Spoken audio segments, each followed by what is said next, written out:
Yun o, mga kisda, mag-a-update na naman tayo sa iba nating strain na mga guppies.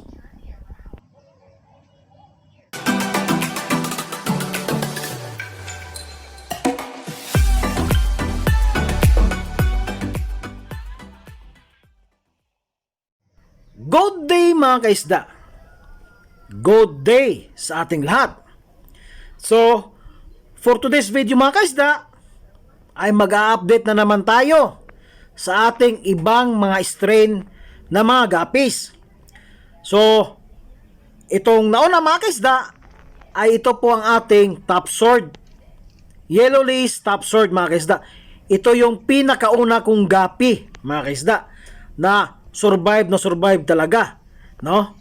So, yan po ang ating breeder. At saka marami na po ding mga fry dyan. Hindi lang nakuha mga kaisda dahil busy po yung ating may bahay mga kaisda, no? May kita nyo dyan, may fry na po yan mga kaisda. At saka mga kaisda, bago natin ipagpatuloy yung ating topic mga kaisda, ay magsha-shoutout po tayo sa ating nagbabalik na mga viewers mga kaisda. Lalong-lalo na sa ating kaibigan na si Side Yard Guppy mga kaisda. Napakaganda po ang kanyang mga guppies. Sulit na sulit. Please subscribe mga kaisda. At ating pangalawang kaibigan na si Pobreng Guppy Breeder. Maganda din ang kanyang mga guppies mga kaisda. Sulit na sulit. Please subscribe mga kaisda. At ating nagbabalik na si Mark Binusa. Shout out sa inyong tatlo mga kaisda. At maraming salamat sa inyong walang sawang panunood sa aking video. So back to topic na tayo mga kaisda. Ito po ang aking grooming na AFR mga kaisda. Makikita nyo yan. Never been touched pa yan mga kaisda. Napakagandang male yan. Hindi pa yan nakatikim. Mga kaisda, no? So ito yung ating P-dirt, no? So meron tayong P-dirt dito na mga jubi na din, pero hindi pa gaano kalaki yung iba. Andun, nakatago lang sa iba sa baba ng ano natin, rift tub. Pasensya na mga kaisda, no? Naloading ako eh. So napakaganda din itong klase ang ating P-dirt mga kaisda. Napakaganda. Mura lang yan pagkabili ko. 50 pesos lang po yan mga kaisda. 50 pesos lang yan. At ito naman ang ating pang-apat mga kaisda. Itong Metal Y Kisiko or Yellow King Cobra mga kaisda. Meron ding fry dyan. Hindi din nakuha. Pati yung P-dirt natin. Meron ding fry. Hindi pa nakuha. Dahil nga busy. So magandang klase din itong Metal Y Kisi natin dahil naka-high dorsal po yan. High dorsal po yan mga kaisda. So nagtataka ako na wala yung isang male natin. So ang sala rin doon, siguro yung bunso kong anak mga kaisda. Dahil yun ang mahilig eh. So ito yung aking Metal Blacklist. Minsan hindi na nakikita ninyo sa aking pag-vlog dahil na din sa pagkuha ng video, no? Pasensya na kayo sa pagkuha ng video, minsan hindi masyadong nakikita yung ating isda, mga kaisda, no? Dahil hindi pa gaano kamarunong yung aking anak. At saka may nakikita kayong fry dyan, no? Yung jubi ko, nagka-fry na din, mga kaisda, no? So magandang klase din ang ating Metal Blacklist, mga kaisda.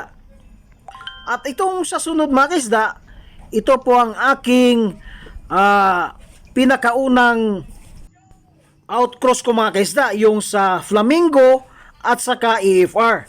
Ito yung kinalalabasan. So nag-inbred ako niyan sa female nila na kapatid. So hindi ko alam kung anong kinalalabasan. At meron na din mga fry yan mga kaisda. Hindi namin kinuha. Yan, maraming fry dyan mga kaisda. So siguro meron tayong makuha dito na maganda or baka bumalik sa pagka-EFR yung magiging fry nito mga kaisda, no? So ano lang tayo, yung kumbaga hintay-hintay lang tayo sa kinalalabasan mga kaisda. So sa next naman, ito yung HBB ko. hindi gaanong makikita dahil nga sa pagkuha ng video mga kaisda. Pero try natin. Kunti, yan, makikita nyo kunti.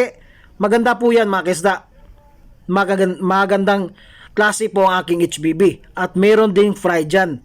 Hindi na din nakuha mga kaisda dahil sa sobrang busy. So, ibibinta ko yan ng 2-digit lang. Kung sino yung gustong bumili, 2-digit lang. 70 pesos, 80 pesos, or depende kung ilan ang kukunin nyo mga kaisda. No? Yan po ang aking HBB. Hindi ko naipakita yung side view niya. So mga kaisda, bago ko pa makalimutan ang aking YouTube channel, please subscribe to my YouTube channel, like, share, and comment down below. And don't forget to hit the notification bell para updated kayo sa aking mga bagong upload na mga video. At saka kung gusto nyo pong may feature yung barracks ninyo, please, tingnan nyo po sa description, andun po yung aking FB account. Pwede kayo send ng video or mag-PM kayo sa akin, mga kaisda. Walang problema yun. 8 minutes, 6 minutes to 8 minutes duration, okay na po yun. At may promote natin yung barracks ninyo, mga kaisda. At comment din kayo, mga kaisda, kung gusto nyo magpa-shoutout, comment po kayo, mga kaisda, para mai-shoutout ko kayo sa next video, mga kaisda. So, ito yung pang-last natin na fry, mga kaisda, Juby, na ginawa ko ng in-inbreed ko. Ito yung red tail, snake skin, bottom sword, mga kaisda. Ito yung pinakabago kong strain.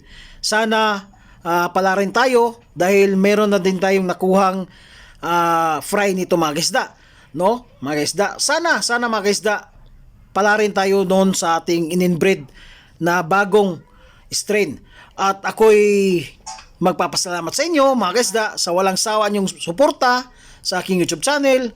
Sana subscribe kayo at huwag kayong magsawang manood sa aking video, mga kaisda. At ako'y magpapasalamat sa inyo sa mga baguhan na katulad ko. Please subscribe kayo sa aking YouTube channel, mga kaisda. At ako'y magbababay na. Happy farming. Bye-bye!